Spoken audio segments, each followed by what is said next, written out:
Estamos haciendo el esfuerzo aquí en ATV y en ATV+, de mirar hacia adelante y explicar en términos sencillos el porqué de lo que está ocurriendo.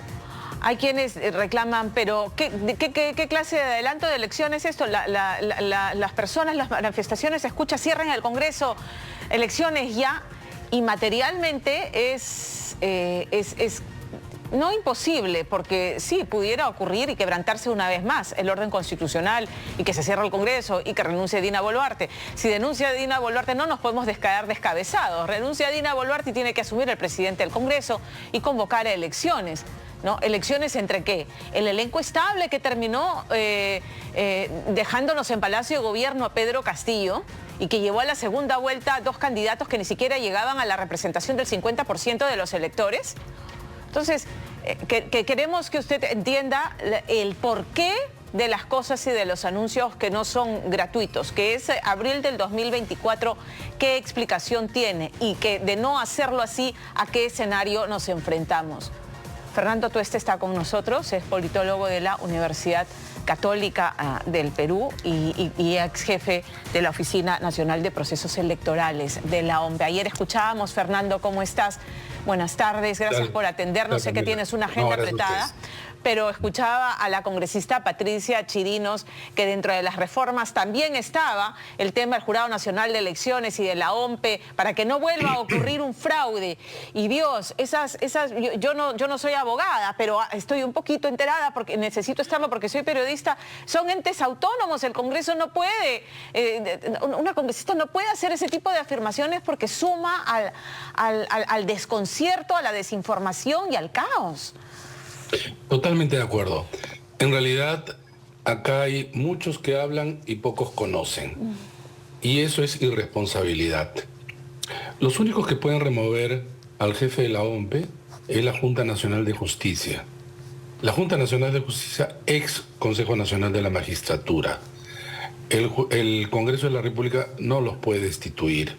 Eso en primer lugar. Pero lo más importante, Pamela, es que en realidad es seguir con la narrativa del fraude que tanto daño ha hecho a los procesos electorales y organismos electorales, de tal manera que una franja de ciudadanos se ha creído ese cuento que no tiene asidero, que en realidad fue orquestado de una manera tal que sí, contando incluso con algunos medios de comunicación, particularmente uno, todos los días, a cada rato, para desconocer un proceso electoral bajo la siguiente figura: si no gano, es fraude.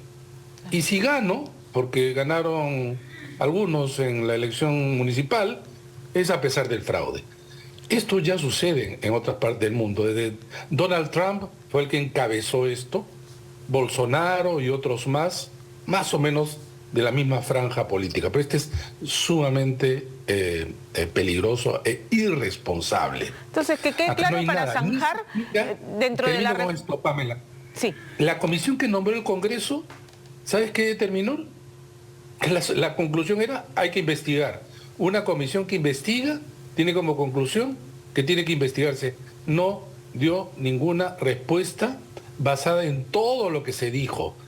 Ningún proceso electoral fue distinto al que ocurrió en el 2021. Entonces, empezar con eso es que acá, claro, digamos, en río revuelto, ganarse pescadores, ¿no? Correcto. Y es muy irresponsable. Y sabes que acá hay una responsabilidad de los extremos del espectro político.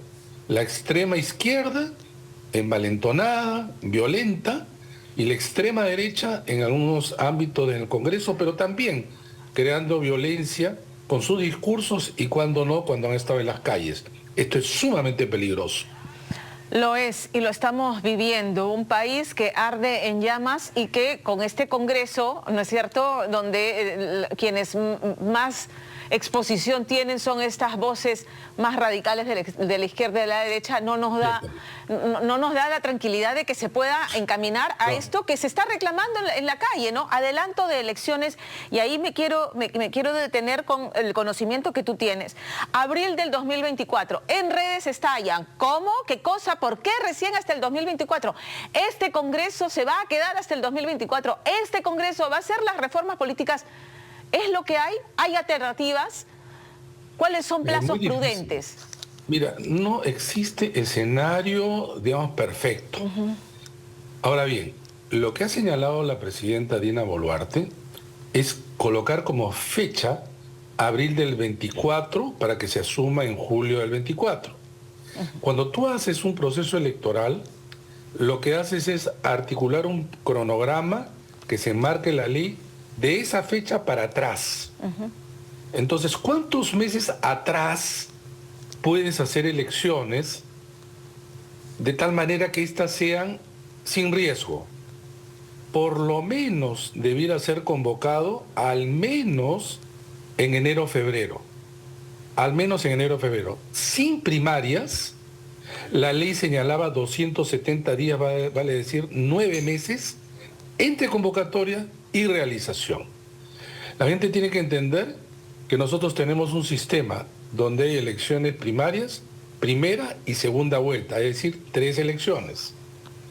Pero además hay que acordarse que el proceso electoral del año pasado tuvo riesgos porque aquellos quienes no quisieron aceptar el resultado interpusieron todo tipo de mecanismos para alargar el resultado final y que no se llegue a la transferencia del poder el 28 de julio. Estuvieron cerca de conseguirlo.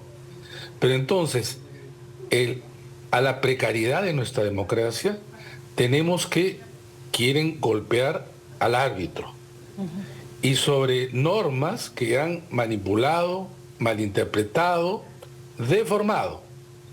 Pero regresando a tu pregunta, un proceso electoral en el diseño peruano, en lo que ha sido la historia peruana, solo se hace, repito, en más o menos un año. Ahora, la gente obviamente dice, nos vamos a quedar con este Congreso, con esta presidenta, dirían algunos, ¿no? Los que están en la calle. Bueno, si sale, como tú bien has dicho, la señora Dina Boluarte, digamos en el escenario que renuncie, asumiría el presidente del Congreso, digamos que sea el que ahora está en el cargo. Claro. Y se convoca elecciones de manera inmediata. ¿De manera inmediata cuándo sería? Es que de manera inmediata puede ser interpretada por ellos, ¿qué? Mañana, pasado, en una semana. Es materialmente imposible. La norma dice por lo más menos un año. La idea con la siguiente. Sí. Cuando se discutió esa posibilidad, estando presidente Castillo, varios constitucionalistas, estos que están siempre alrededor del Congreso, trataron de justificar diciendo que la convocatoria solo iba a ser para presidente y no para parlamento. No sé si recordarán ese debate. Sí, claro. Nosotros dijimos, no, tiene que ser en general ambos. Ahora bien, y acá es el otro tema, mientras no se decida en términos materiales, vale decir, una modificación constitucional publicada de la Constitución para que en sus disposiciones transitorias den por terminado el mandato, que es hasta el 2026, de manera adelantada, no es posible convocar nada. En otras palabras, mientras más se demore el Congreso, que algunos dicen sí hay que hacerlo, pero en realidad nadie quiere hacerlo, entonces vamos a comenzar. El tiempo comienza a correr. Si te parece largo, ya es abril del 24, mientras el Congreso no apruebe la modificación constitucional que pasa por ratificarla con 27 votos en 2 legislaturas ordinarias consecutivas. Esto quiere decir que tendrían que aprobarlo esta semana, le da fin a la legislatura y debiera llamarse inmediatamente a una legislatura ordinaria. Y el primer acto es aprobarla, de tal manera que la presidenta puede convocar ya las elecciones. Esto que parece simplemente un trámite no lo es, y no lo es por lo siguiente. 1, me resulta difícil que lo aprueben esta semana.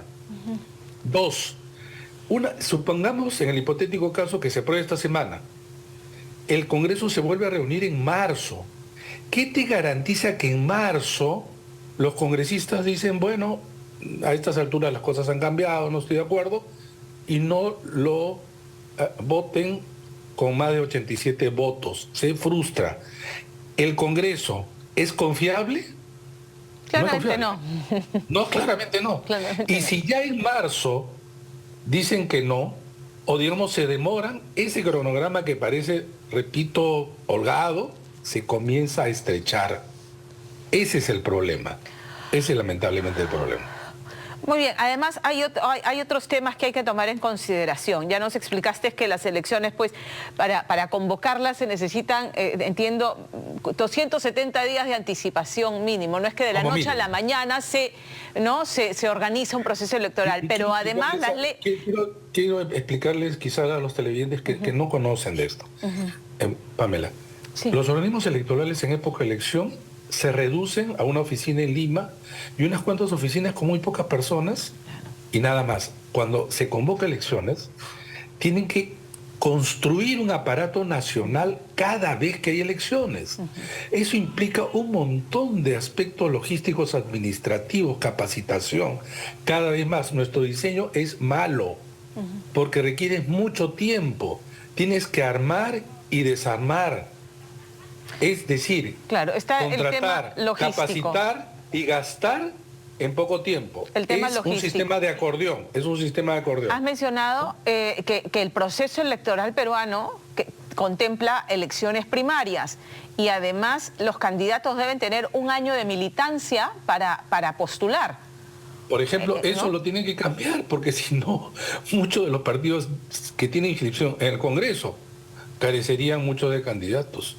O se remitirían a sus propios militantes, que como ya sabemos, carecen casi, no solamente en números, sino carecen de formación. Claro, Allí más de lo está mismo, que es lo que el cuerpo reclama la legislativo. gente que dice, Más cierren de este lo Congreso, mismo. vamos a tener más de lo mismo. Más de lo mismo, Y esto tenemos que exactamente. repetirlo, hay que hacer docencia en esa línea a ver si llega a entenderse que la imposibilidad de que mágicamente se va a organizar un proceso electoral cerrando el Se Congreso, puede. renunciando a Dina y en manos de quién nos quedamos.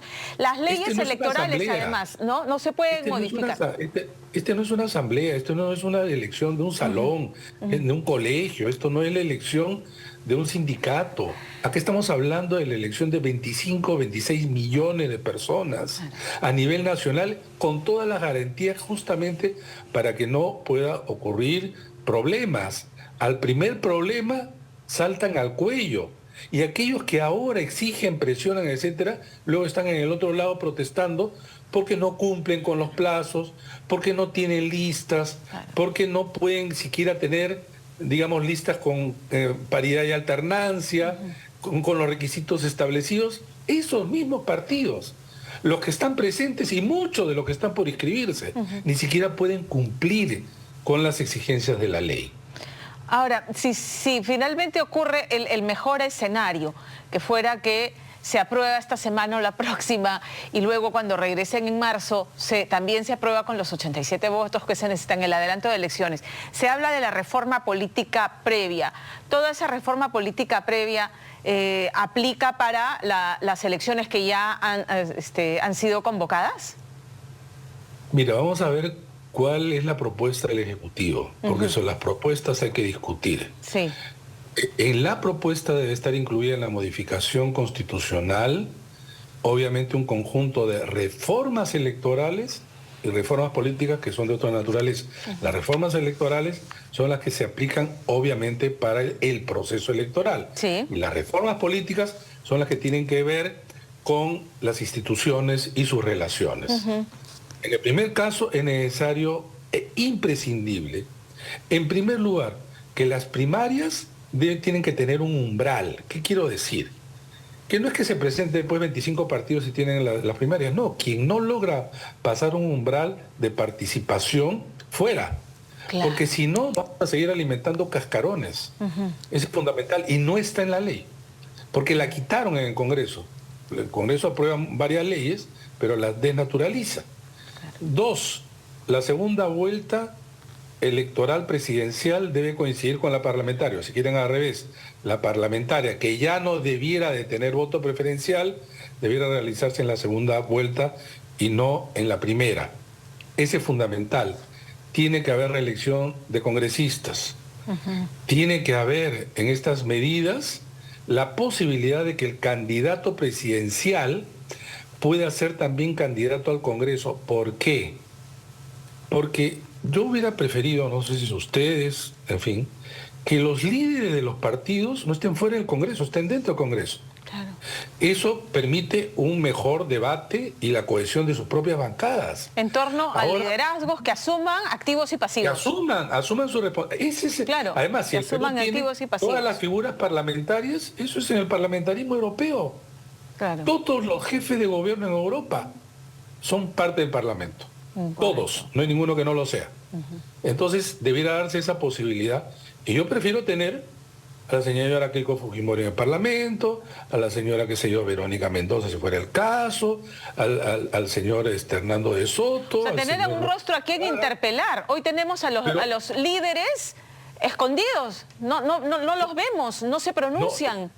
Y ellos son los que tendrían que claro. constituir el debate público. Correcto. El debate y además asumir responsabilidades.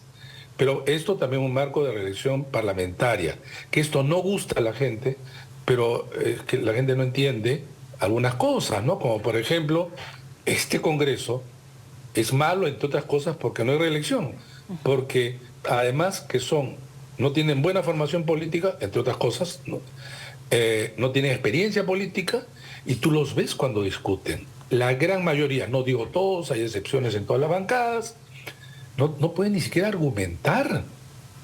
No pueden argumentar. Discuten leyes que no conocen. ¿Qué control político pueden haber si ni siquiera entienden la diferencia en cerrar el Congreso o disolverlo? No entienden. ¿Cómo pueden proponer antes un congresista decía en una entrevista, Dina Boluarte debe convocar elecciones? Ella no puede convocar elecciones mientras no haya una reforma constitucional. Claro. El presidente no lo puede hacer cuando le da la gana. Es decir, un mínimo de conocimiento.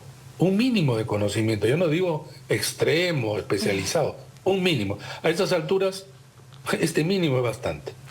Fernando, como siempre, te agradezco mucho habernos atendido y habernos aterrizado en la parte legal de cómo es una convocatoria de elecciones, los tiempos y la voluntad política que se requiere para que todo esto se ocurra, que eso es lo más importante.